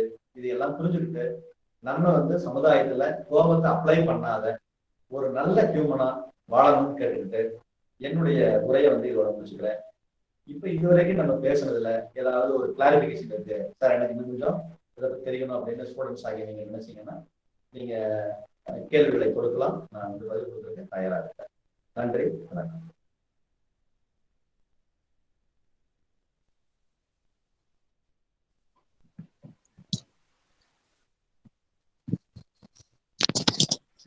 Students, you have any queries, kindly ask.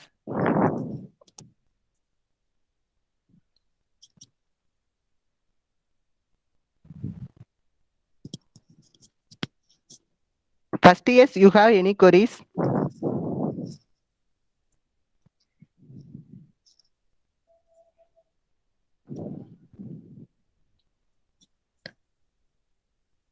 First years, it's not like other webinar. This Tamil webinar. You freely ask your questions.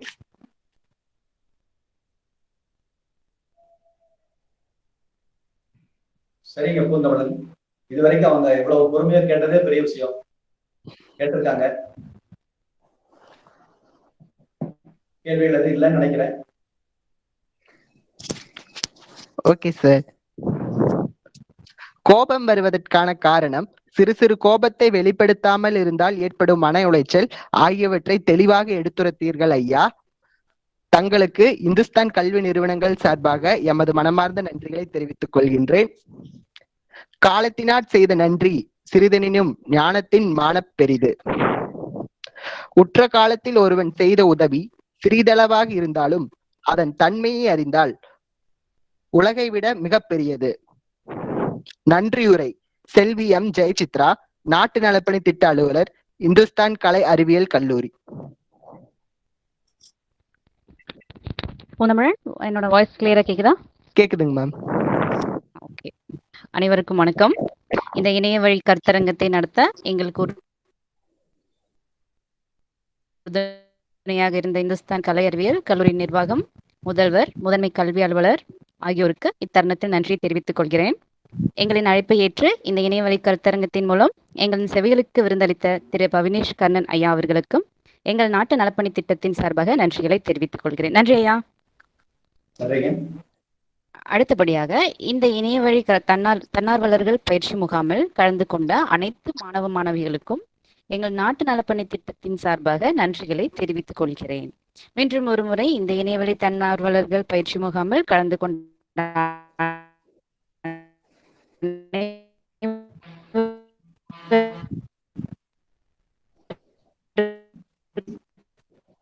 மனமார்ந்த நன்றிகளை தெரிவித்துக் கொள்கிறேன். நன்றி. Students, now I am share your feedback link in chat box. Kindly fill it for your e-certificates.